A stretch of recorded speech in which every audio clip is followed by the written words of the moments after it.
हम कोशिका के बारे में पढ़ रहे थे। कोशिका में कोशिका के जो भाग हैं उनके बारे में जानकारी लेनी स्टार्ट कर दी थी। सबसे बाहरी जो एक जंतु कोशिका की जो झिल्ली होती है उसको हमें कोशिका झिल्ली या कोशिका कला या प्लाज्मा झिल्ली कहते हैं। क्या कहते हैं? कोशिका झिल्ली या फिर प्लाज्मा झिल्ली कहते हैं। ठीक है, और ये कैसी होती है? सजीव होती है या निर्जीव होती है? सजीव होती है। कैसी होती है? सजीव होती है। और ये पारगम्य होती है या अर्ध पारगम्य होती है? अर्ध पारगम्य होती है। मतलब कि चयनात्मक रूप में इसमें से कुछ पदार्थ जो इसको आवश्यक है वो पदार्थ यहाँ से ग्रहण करेंगे और कुछ पदार्थ जो इसको बाहर भेजने हैं वो बाहर भेजेंगे। समझ में आ गया? तो चयनात्मक रूप में काम करती है। ये है अपनी पादप कोशिका। पादप कोशिका में विशेष रूप से देखा जाए तो इसमें ये पूर्ण रूप से पारगम्य होती है। कैसी होती है? पारगम्य। पादप कोशिका और जंतु कोशिका में बस यही एक अंतर है कि इसके बाहर की तरफ जो होती है वो होती है कोशिका भित्ति। क्या होती है? कोशिका भित्ति, जो पूर्ण रूप से पारगम्य होती है। और इसमें अंदर की तरफ जो होती है वो कौन सी होती है?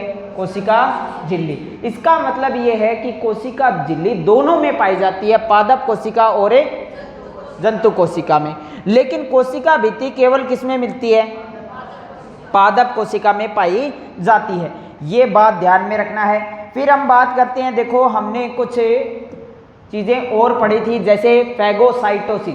फैगोसाइटोसिस मतलब कि ठोस पदार्थ को ग्रहण करना, अवशोषण करना। पिनोसाइटोसिस यानी तरल पदार्थ को ग्रहण करना। एक्सोसाइटोसिस क्या होता है?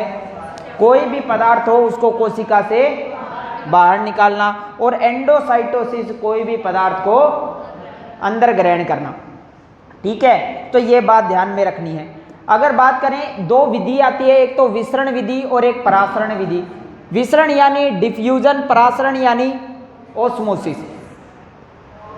विसरण की बात करें तो ये तीनों अवस्थाओं में हो सकती है, गैस, द्रव और ठोस। और परासरण की बात करें तो केवल किसमें होती है? द्रव में देखने को मिलती है। जैसे पादपों में बात करें तो जड़ों से जल को अन्य भागों में पहुंचाना।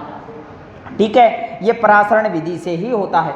आगे हमने कोशिका भित्ति पढ़ ली थी। ये जो कोशिका भित्ति होती है ये निर्जीव होती है। कैसी होती है? निर्जीव होती है। और इसका निर्माण किससे होता है? सेल्यूलोज से। और कोशिका झिल्ली का निर्माण किससे होता है? प्रोटीन और फॉस्फोलिपिड से। समझ में आ गया? प्रोटीन और फॉस्फोलिपिड से। इसमें देखो, जीवाणु की कोशिका भित्ति का नाम क्या है? और कवक की कोशिका भित्ति का नाम काइटिन है। और पादप कोशिका की क्या है? ये सबसे बाहरी आवरण बनाता है। ठीक है, बात ध्यान में रखनी है। पादप कोशिका, देखो एक और बात है, इसमें मैं यहाँ पर लिख देता हूँ, मेरे को दिखाई नहीं दे रही है। वो बात है कि पादप कोशिका को मजबूती प्रदान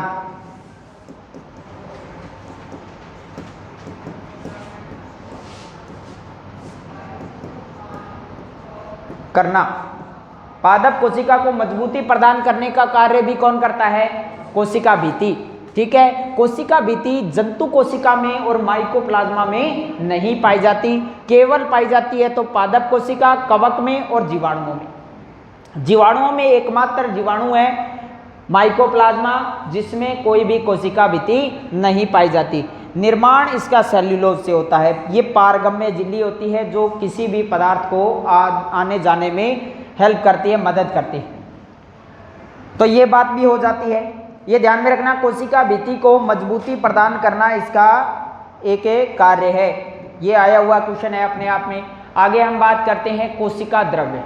हमने पिछली क्लास में जाते जाते ये सीख लिया था कि कोशिका जो द्रव्य है जिसको साइटोप्लाज्मा कहते हैं, ये कोशिका झिल्ली और केंद्रक, यानी कोशिका झिल्ली और केंद्रक, इन दोनों के बीच में जो ये द्रव भरा पड़ा है, ये सारा जो तरल रूप है ये कोशिका द्रव्य है। कोशिका द्रव्य और केंद्रक द्रव्य दोनों को मिलाकर के क्या कहा जाता है? जीव द्रव्य यानी प्रोटोप्लाज्म कहा जाता है।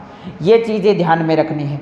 इसके आगे का हम देख लेते हैं। देखो, कहीं कहीं पर ये बात कह दिया जाता है कि कोशिका द्रव्य यानी साइटोप्लाज्म, अगर ऑप्शन में आपको कोशिका द्रव्य और केंद्रक द्रव्य ना मिले तो साइटोप्लाज्मा, हम इसको कह सकते हैं साइटोप्लाज्मा।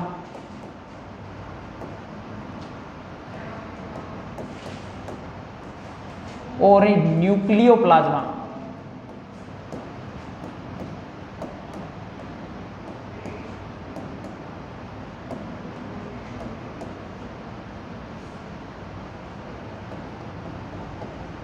को मिलाकर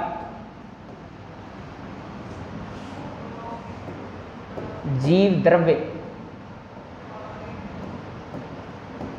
कहा जाता है।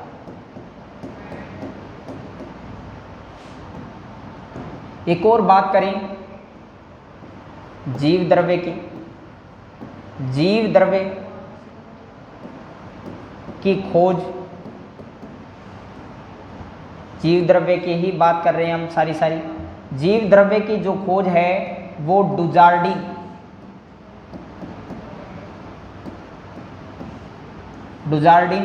1835 ईस्वी में इसके द्वारा खोज की जाती है, डुजार्डिन। लेकिन जीव द्रव्य को प्रोटोप्लाज्म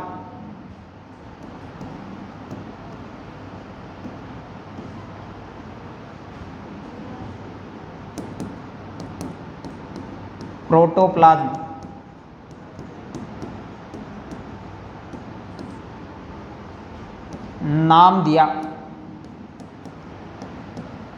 नाम देने वाले जो हैं वो अपने पुरकिंजे,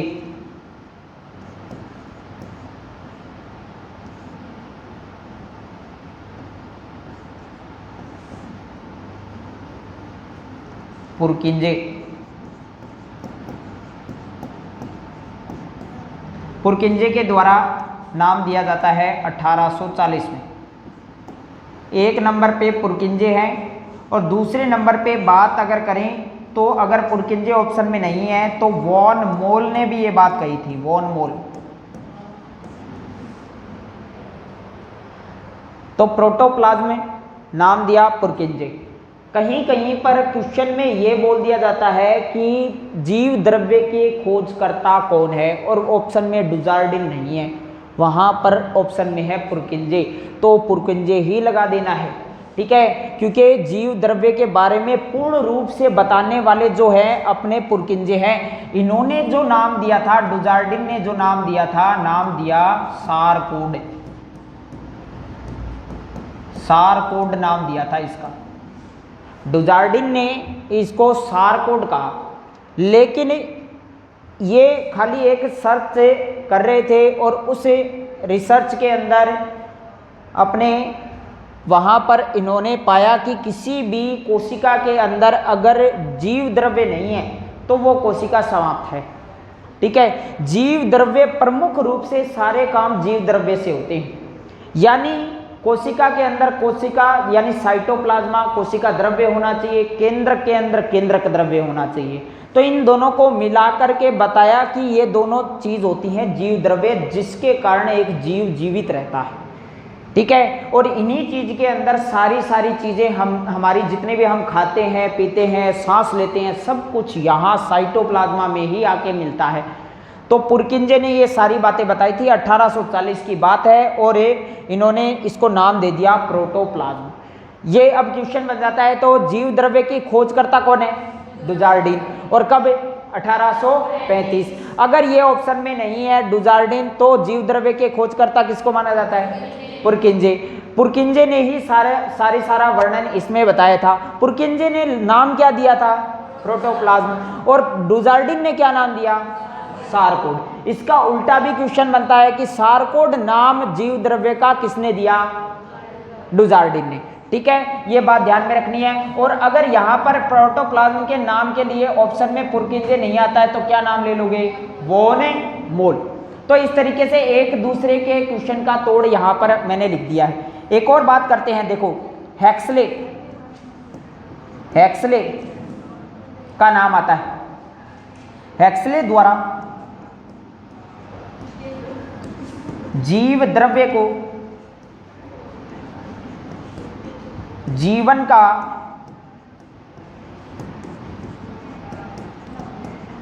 भौतिक आधार कहा। अब देखो, अगर बोल दिया जाए जीव द्रव्य को जीवन का भौतिक आधार, जीवन का भौतिक आधार किसको कहा जाता है? जीव द्रव्य को कहा जाता है। और किसने कहा? हेक्सले ने कहा। हेक्सले ने मूल रूप से जीवन की एक इकाई के रूप में इसको बताया, जीव द्रव्य को। समझ में आ गया? अगर हम बात करें जीवन की मूलभूत इकाई कौन सी है? कोशिका होती है, ठीक है। और कोशिका के अंदर भी अगर इसकी इकाई पूछ ली जाए तो कौन सी होती है? जीव द्रव्य। जीव द्रव्य को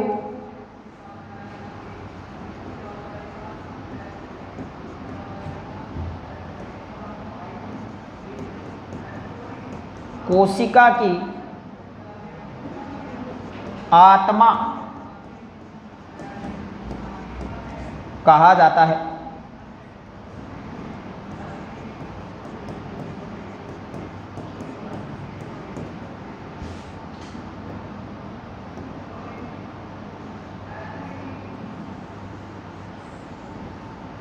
अब अगर ये पूछ लिया जाए तो कोशिका की आत्मा किसको कहा जाता है? जीव द्रव्य को कहा जाता है।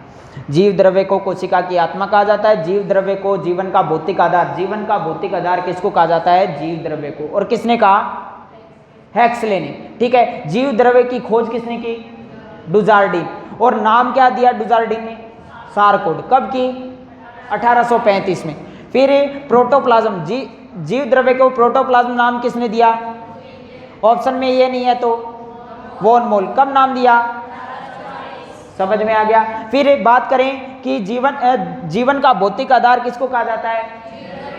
और कोशिका की आत्मा किसको कहा जाता है? जीव द्रव्य को। और जीव द्रव्य का निर्माण या जीव द्रव्य किसको कहा जाता है? साइटोप्लाज्मा और न्यूक्लियोप्लाज्मा। साइटोप्लाज्मा किस में होता है? कोशिका के अंदर। समझ में आ गया? कोशिका में कहाँ होता है? केंद्रक और कोशिका झिल्ली के बीच में, ठीक है। और न्यूक्लियोप्लाज्मा किस में होता है? केंद्रक के अंदर। न्यूक्लियस का मतलब हो गया केंद्रक, और केंद्रक के अंदर जो द्रव मिलता है वो अपना न्यूक्लियोप्लाज्मा, ठीक है। ये बात ध्यान में रखना है। अब देखो आगे हम बात करते हैं।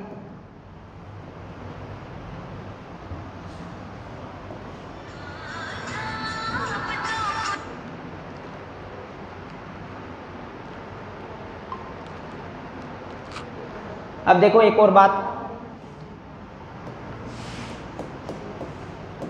कोशिका में चिपचिपा गाढ़ा पदार्थ पाया जाता है।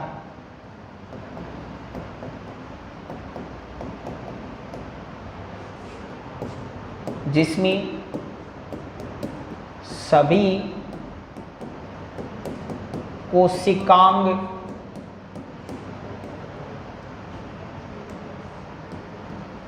प्रतिक्रिया या क्रिया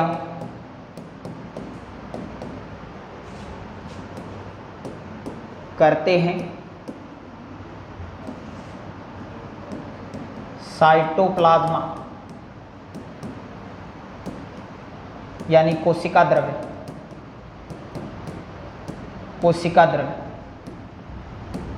ये कोशिका द्रव्य की एक और बात निकल के आती है कि इसी के अंदर सारे कोशिकांग होते हैं। एक गाढ़ा पदार्थ, चिपचिपा गाढ़ा पदार्थ उसके अंदर पाया जाता है, जिसमें सभी कोशिकांग क्रिया प्रतिक्रिया का कार्य करते हैं। अपने साइटोप्लाज्म की बात करें तो इसमें जल सर्वाधिक मात्रा में अगर तुमसे यह पूछ लिया जाए साइटोप्लाज्मा यानी कोशिका द्रव्य के अंदर सर्वाधिक मात्रा में क्या पाया जाता है, तो जल पाया जाता है। दूसरा अगर हम बात करें अवायवीय श्वसन,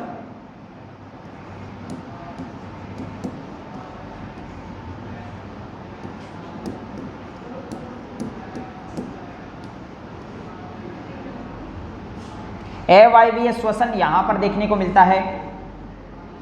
और अवायवीय श्वसन की बात करें, यहां पर ग्लाइकोलाइसिस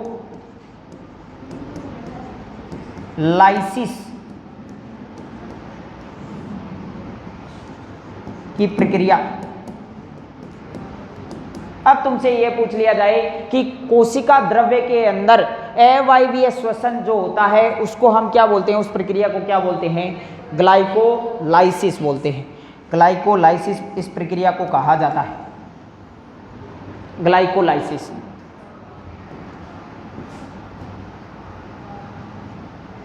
ग्लाइकोलाइसिस प्रक्रिया, और इस ग्लाइकोलाइसिस प्रक्रिया के अंदर ग्लूकोज को पाइरूविक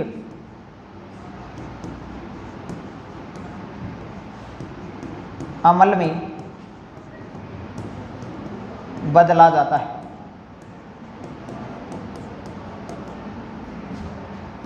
ग्लूकोज के एक अणु से दो पाइरूविक अम्ल विशेष रूप से यहां पर बनता है। यहां पर ऊर्जा नहीं बनती है, यहां पर ऊर्जा नहीं बनती है। ग्लाइकोलाइसिस जो प्रक्रिया है वो किस प्रकार का श्वसन है, यहां पर अवायवीय श्वसन है। अवायवीय श्वसन का मतलब क्या हो जाता है, ऑक्सीजन की आवश्यकता नहीं है, O2 के बिना श्वसन प्रक्रिया।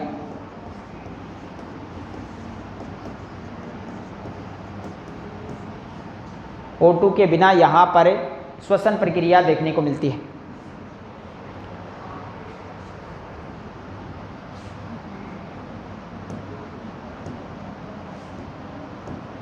एक और यहां पर अगर हम बात करें ग्लाइकोजन को संग्रहण करने का कार्य, ग्लाइकोजन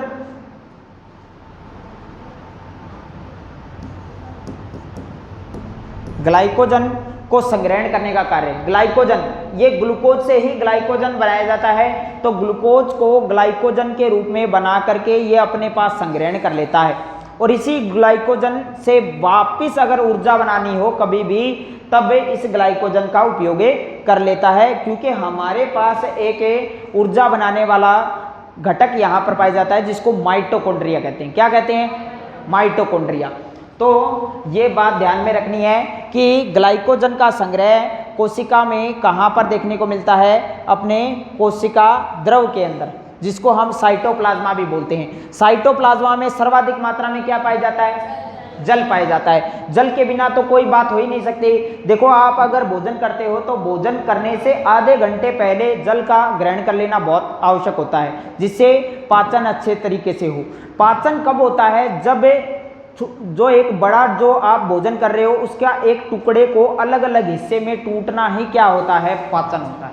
समझ में आ गया। उसमें से प्रोटीन, कार्बोहाइड्रेट, वसा, विटामिन, सारी चीजों को अलग कर लिया जाए, वो होता है अपना पाचन। समझ में आ गया। तो ये जल के माध्यम से ही हो सकता है। तो जल सर्वाधिक मात्रा में यहाँ पर पाया जाता है। फिर अवायवीय श्वसन, वायवीय श्वसन नहीं होता, अवायवीय श्वसन। वायवीय श्वसन का मतलब हो गया जहां पर O2 उपस्थित हो। ठीक है, ये बात ध्यान में रखनी है। तो ग्लाइकोलाइसिस की प्रक्रिया किस में होती है, कोशिका द्रव्य में। ग्लाइकोलाइसिस में ग्लूकोज को किस में बदला जाता है, पाइरूविक अम्ल के अंदर बदला जाता है। ये ध्यान में रखना है। ग्लूकोज के अंदर कितने कार्बन होते हैं, 6 कार्बन होते हैं। कितने होते हैं, 6 कार्बन होते हैं। ये क्वेश्चन पूछ लिया जाता है। और 6 कार्बन, देखो एक अणु के अंदर 6 कार्बन हो गए, तो यहाँ पर 2 हिस्सों में तोड़ा जाता है। तो पाइरूविक अम्ल के अंदर, एक पाइरूविक अम्ल के अणु के अंदर कितने कार्बन होंगे भाई, 6 है तो 3-3 के हिस्से में टूट गए, तो 3 कार्बन। समझ में आ गया। इस तरीके से चीजें आ जाती हैं। हम आगे देखेंगे क्रेब्स चक्कर जब देखेंगे, इसके अंदर क्रेब्स चक्कर हमको देखना है, वो क्रेब्स चक्कर हम देखेंगे, तो ये बात निकल के आ जाती है। इसमें अगर हम बात करें, नोट करके एक बात लिखो,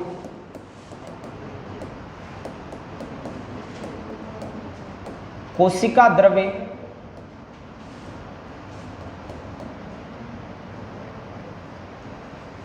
सभी कोशिकांगों के मध्य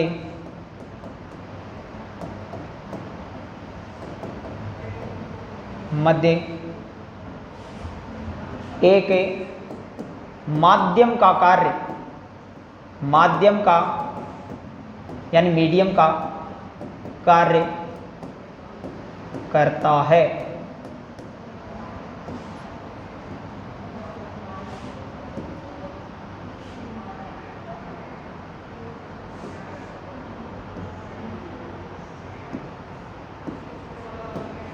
चार नंबर अपने पढ़ लेते हैं।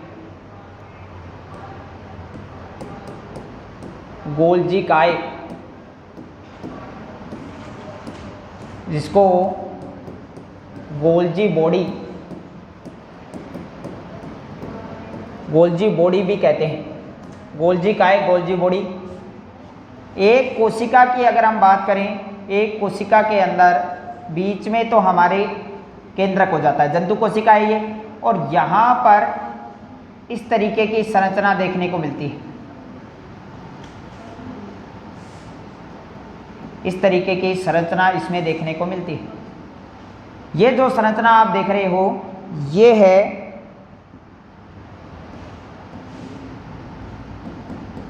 गोल्जी काय।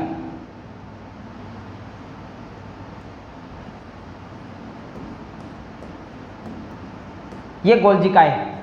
ये गोल्जी काय प्रमुख रूप से अगर हम बात करें, सबसे पहले इसको हम क्यों पढ़ रहे हैं, कारण ये है कि किसी भी पदार्थ को अगर हमारे रक्त से ग्रहण किया जा रहा है, रक्त से एक कोशिका ग्रहण करती है, रक्त में बहुत सारी चीज़ों का पड़े पड़े क्या हो जाता है, जहर भी बन जाता है।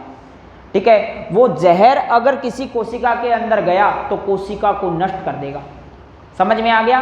तो वो कोशिका को नष्ट कर देगा। तो इस तरीके से यहाँ पर विशेष रूप से हर पदार्थ को चेक करने का जो काम करता है वो गोल्जी काय करता है। इसलिए इसको गोल्जिका को कोशिकांगों की मां कहा जाता है। समझ में आ गया? और ये पहले चेक करता है, फिर क्या करता है, जो कोशिका के जो दूसरे भाग हैं उन तक ये पहुंचाता है। तो परिवहन का काम भी कौन कर रहा है, गोल्जी काय कर रहा है। समझ में आ गया? तो ये बात भी एक निकल के आती है। इसके बारे में सबसे पहले जो बताने वाले हैं उनका नाम है अपने कैमिलो गोल्जी। ठीक है, कैमिलो गोल्जी के द्वारा 1898 में इसके बारे में पूर्ण रूप से बता दिया जाता है। तब उन्होंने एक रिसर्च की थी, उल्लू का जो तंत्रिका कोशिका है, उल्लू की जो तंत्रिका कोशिका है उसके अंदर जो गोल्जिकाएं है उसके बारे में अध्ययन उन्होंने किया था। और फिर उन्होंने बताया कि गोल्जिकाएं किस तरीके से कार्य करती है। तो मैंने क्या बताया कि गोल्जिकाएं जो है यानी गोल्जी बॉडी जो है, या इंग्लिश में गोल्जी अपार्च्यूस जिसको बोल दिया जाता है, वो मुख्य रूप से सबसे पहले हर पदार्थ को चेक करता है और चेक करने के बाद में सभी जितने भी कोशिकांग है उन तक वो चीजें पहुंचाता है जिसका जो कार्य है। क्लियर है? तो यहां पर सबसे पहले हम यही लिख लेते हैं, इसके खोजकर्ता कौन है। खोजकर्ता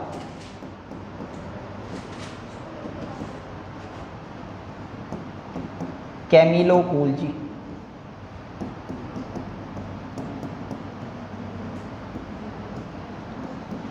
(1898) में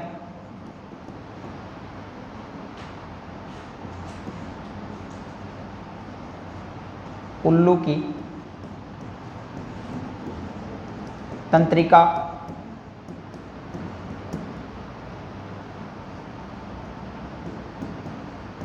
कोशिका से पता लगाया। एक और बात निकल के आती है, 1906 में नोबेल पुरस्कार इसके लिए इनको दिया जाता है, कैमिलो गोल्जी। और इन्हीं के नाम पे ये गोल्जिकाएं रख दिया गया। ठीक है, एक तरीके से देखा जाए गोल्जिकाएं अपने आप में एक थैलेनुमा भाग बनता है, देखो थोड़ा थोड़ा छोटा छोटा हिस्से में। ठीक है, और ये इस तरीके से ये एक कोशिका के अंदर बाहर की तरफ स्थित होता है, कोशिका द्रव्य के अंदर। ये बात लिख ली। खोजकर्ता कौन है? Camillo Golgi. और कब खोज की? 1898 में। और किसकी कोशिका में? उल्लू की तंत्रिका कोशिका में। अगर हम बात करें, इनको नोबेल पुरस्कार भी दिया गया, कब? 1906 में। ठीक है, ये बात निकल के आ जाती है। फिर इसके बाद में हम देख लेते हैं, देखो आगे और क्या कहा जाता है।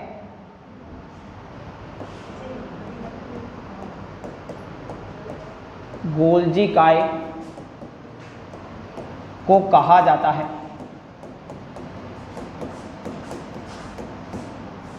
सबसे पहले एक नंबर पे कोशिकांगों की मां, इनको कहा जाता है।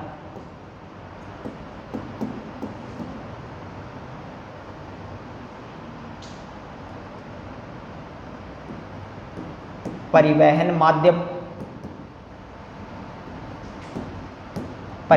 माध्यम के रूप में इनको जाना जाता है।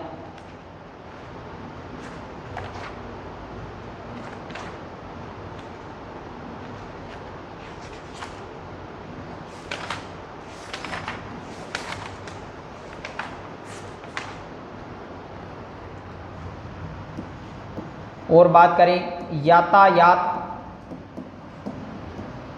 प्रबंधक के रूप में इनको जाना जाता है। एक और बात अगर हम करें तो इसको डिक्टियोम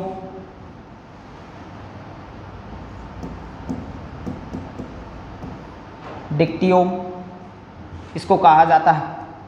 ये 4 नाम प्रमुख रूप से इसके लिए जाते हैं। एक और बात करें तो इसके डायग्राम से हमें थोड़ा सा पता लगा लेते हैं।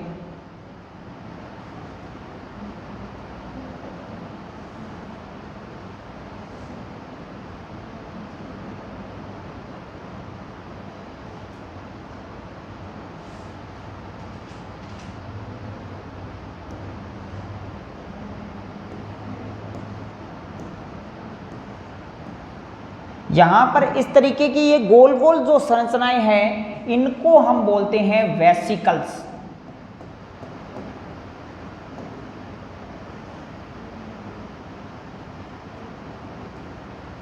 वेसिकल्स इनको कहा जाता है, वेसिकल्स। और इसी वेसिकल्स की बात करें, वेसिकल्स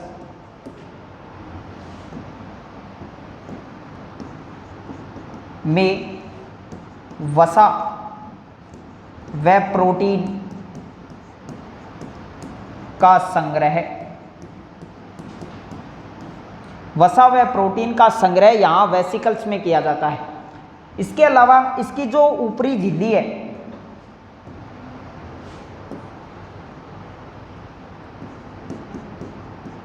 गोल्जी काय की ऊपरी झिल्ली,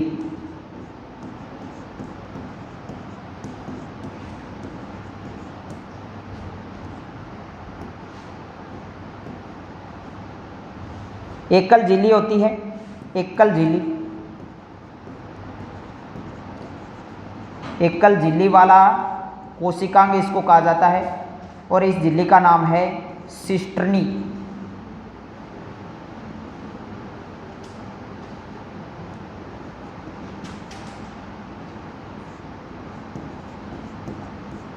सिस्टर्नी, इस झिल्ली को सिस्टर्नी कहा जाता है। एक और बात जो इसके अंदर निकल के आती है, ये सिस्टर्नी है, जो ऊपर की सिस्टर्नी, इसके अंदर जो द्रव भरा रहता है, उस द्रव को हम कहते हैं मैट्रिक्स।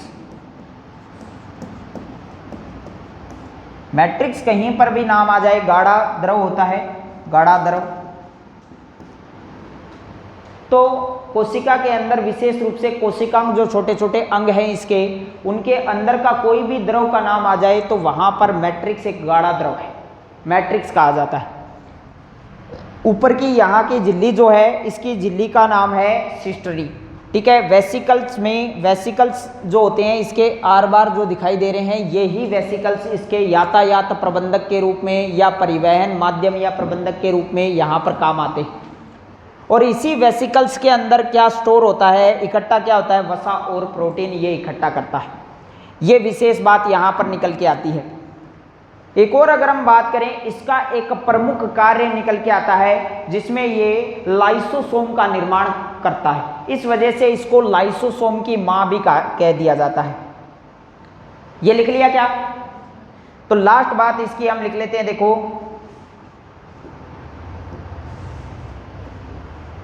प्रमुख कार्य, प्रमुख कार्य, इसमें प्रमुख कार्य में एक नंबर अगर हम बात करें, लाइसोसोम का निर्माण, लाइसोसोम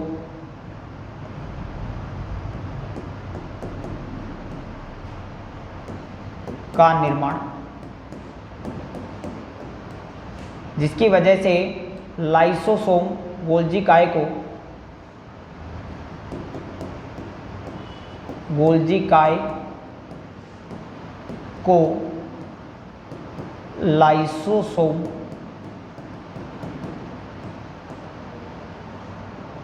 की मां या जनक गोल्जी काय। दूसरा अगर हम बात करें तो शुक्र जनन, शुक्र जनन, शुक्र जनन का मतलब हो गया शुक्राणु का निर्माण, शुक्राणु का निर्माण। शुक्राणु का जब भी निर्माण होगा तो शुक्र जनन में एक्रोसोम के निर्माण में सहायक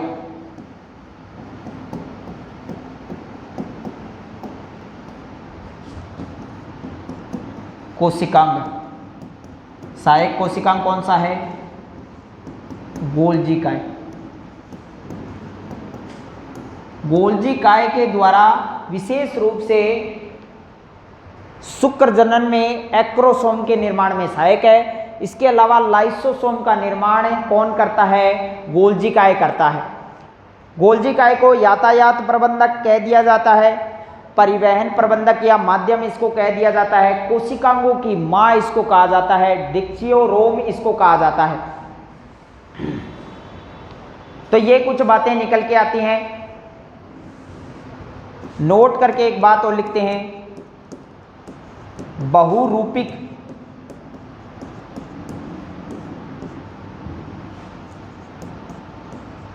या पॉलीमॉर्फिक के रूप में कार्य करता है।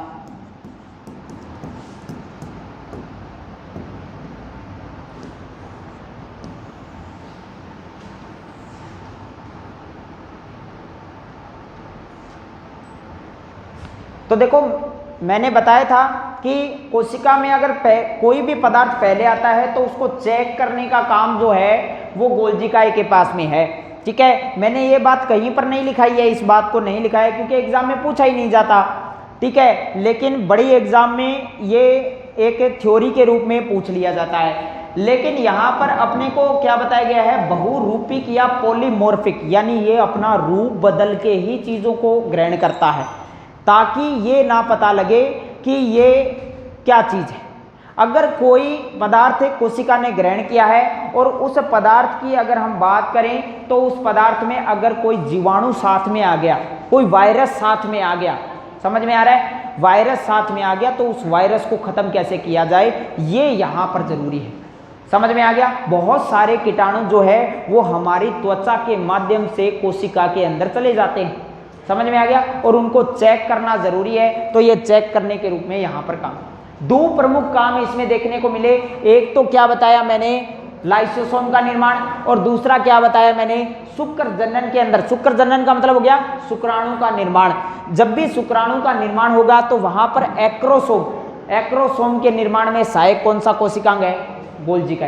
एक्रोसोम मैंने बताया हुआ है कि एक्रोसोम जो विशेष रूप से जो अपने ये जो हेड है शुक्राणु का, तो ये यहां पर क्या होता है अपना एक्रोसोम होता है, एक्रोसोम। ठीक है, ये टेल पूंछ हो गई और बीच में माइटोकॉन्ड्रिया हो जाता है। बात समझ में आ गई? तो ये बातें ध्यान में रखनी है। अग्रभाग के अंदर एक्रोसोम का जो निर्माण है वो कौन करता है? गोल्जी काय करता है। क्लियर है? यहां तक की बातें सभी को याद करके आनी है अच्छे से। धन्यवाद है, और आगे की जो जानकारी है वो हम अगली क्लास में देंगे।